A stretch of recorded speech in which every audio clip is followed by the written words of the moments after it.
is Harry and Meghan, because they seem to be designed for each other to blight the rest of the world. And yet, after everything that they've done, it seems to me there being a chit-chat going on between their representatives and the representatives of the palace sitting there. What are they discussing, do you reckon? Oh my God, can you believe it? Meghan Markle just got hit with the biggest rejection of her life, and not from some tabloid or random critic. No. This came straight from the top.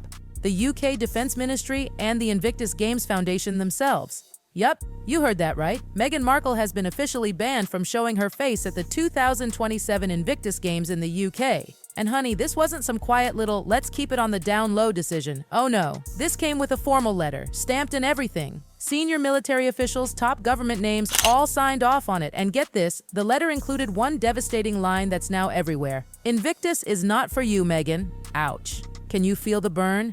Insiders are calling it the most brutal public rejection she's ever gotten. And let's be honest, that's saying a lot. Meghan has basically become one of those people you turn on the TV at midnight and they're trying to sell you a cozy pair of slippers and a robe. This was a woman that was a duchess. This wasn't just a dramatic headline whipped up by a gossip site. This was official communication backed by real concerns from the highest levels of military and defense. The issue? Meghan's been accused of turning the Invictus Games, an event for wounded veterans, into her own personal PR playground. Yikes, veterans, organizers, defense heads, they've all had enough. Meghan Markle has officially been labeled divisive, politicized, and, worst of all, someone who uses wounded warriors for publicity. And the new CEO of Invictus, Helen Howell, she's not playing. She drew the line, loud and clear. Meghan is out. She would walk into a school and children would run and throw their arms around her. She was a leader. She was, I think she was a respectful person. Helen Howell, who by the way is not afraid to ruffle royal feathers, drafted a brutal letter in advance of the 2027 Games. This wasn't some email she whipped up over coffee. Oh no, the letter was formally co-signed by high-ranking UK defense officials and sent through official diplomatic channels. Diplomacy with a dagger, if you ask me. The message was loud and chilling. Invictus is not for you, Meghan. It's not just a rejection, it's a slap from inside the royal circle. Meghan may have stepped back from royal duties, but her appearances at Invictus, always full of drama. Comes with a sizable inheritance. They must have made a bob or two already by Archwell Foundation's useless podcasts or whatever it is, and the Netflix series which nobody really watched apart from when they're calling everyone a racist. So they must have a few sort of, dollars in the bank. Can't they just go, well, that's it. We'll just have a quiet life and bring up our kids and feed some chickens and pretend we know what to do. Let's talk receipts. In 2022, her Netflix crew was accused of disrupting interviews with veterans. Seriously? Then in 2023, reports came out that Meghan allegedly tried to change the event schedule to fit her own PR schedule. Because of course, right? Veteran families felt like they were background extras in some Sussex documentary circus. One former Invictus athlete said it best. It stopped feeling like it was about us. It became about her dress, her speech, her camera angle, and that hit home. Over the years, this feeling only grew stronger, and by now it's practically unanimous. She brings more harm than good. Helen Hall knew this couldn't continue. Her mission? Strip away the Hollywood glitz and get back to the heart of Invictus. As she reportedly told her aides, this isn't Hollywood. This is about heroes. Mic drop. I think that Meghan is a very materialistic person. I think Prince Harry could figure it out. I think that he could wear the same suit over and over again and doesn't need all. Meghan, when we see Meghan Markle today, she's wearing hundreds of thousands of dollars in jewelry alone. And honestly, people are calling Howell's move courageous and way overdue. This wasn't some rebellious decision made in secret. The Ministry of Defense backed it 100%. Sure, they appreciate what Harry's done for Invictus, but Meghan, total PR liability. Especially after her Netflix and Spotify disasters, no one wants their platform to become another episode of The Meghan Show. Veteran forums and Invictus social pages lit up, absolutely buzzing with support for Howell's call. One comment said, "Finally, someone with a backbone." And another, "The games should be about soldiers, not scandals." Boom. And that's not like the $6,000 jacket she's wearing in the middle of June that she wants to ensure we see her papped in.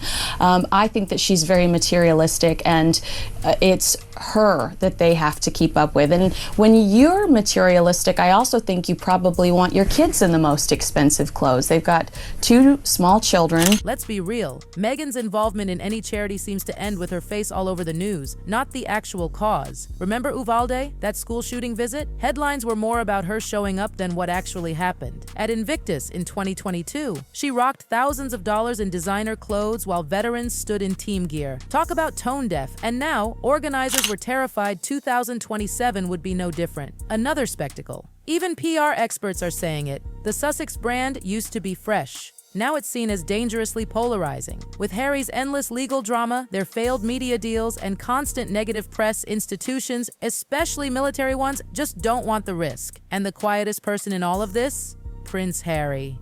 That she is taking around town, taking to school in Montecito, California. She's got to keep up with the Joneses. She has to keep up with these other very wealthy, high-profile individuals and their families. So I think it's mostly driven monetarily by Meghan's wants and needs. About that. Apparently, Harry knew in advance.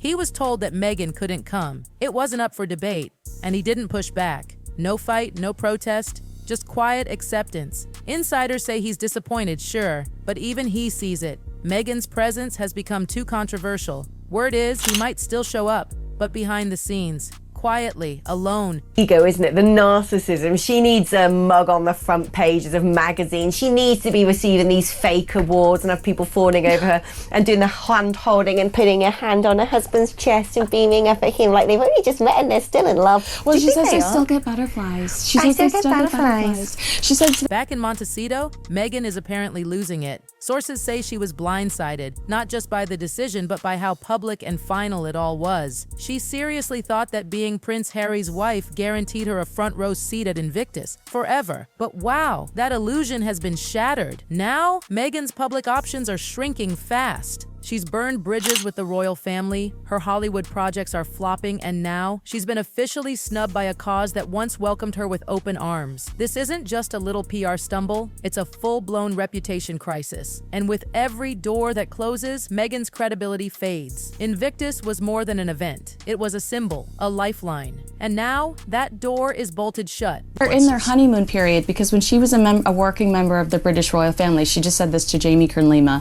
when she was a member of the British royal family, they were in the trenches. It's hard to be a princess, but she says that right now they're in their honeymoon phase. Literally, a week later, Harry goes on the BBC. The Invictus Games, born out of pain, resilience, and the deepest kind of honor, just made a move that shook the entire PR world. They said no. Loudly, clearly, and unapologetically, they said this is not about you. And now the question is, what do you believe in? Do you believe in using fame to rewrite your own narrative? Or do you believe in something bigger, in sacrifice, in truth, in service? Because we've all watched Meghan Markle try to insert herself into every possible space, from the palace to charities to major media, and every single time, she's met with resistance from the royal family to Netflix flops and now to Invictus. She keeps pushing and those doors, they keep slamming shut. And no, not because of racism, not because of press bias, but because of her own actions. And looks like he's in the middle of a mental breakdown. He's so upset that he's just lost this UK court case, fighting for security. He's lost millions of dollars fighting for this security that everyone said, there's no way you're going to win this. So it's that contrast between the two narratives that they're both painting in. Let's not pretend this is just tabloid drama. Let's not let her PR team spin this into another poor Meghan sob story. You want to know what really matters? The veterans, the wounded warriors, the people who gave everything and asked for nothing, only to watch their cause be turned into a PR stunt. So here's what we do. Speak up. Share this story. Let the world know why Invictus made this bold move. Let people see what happens when real causes stand up against fake narratives. Support real change. Volunteer. Donate. Connect with organizations that truly support veterans, because right now, Meghan's team is already working overtime trying to twist this story. Don't fall for it. This wasn't just about booting Meghan. This was about reclaiming values, about protecting something sacred from being hijacked by image games. Invictus just reminded the world service matters, sacrifice matters, truth matters, and no one, not even a duchess, gets to rewrite that.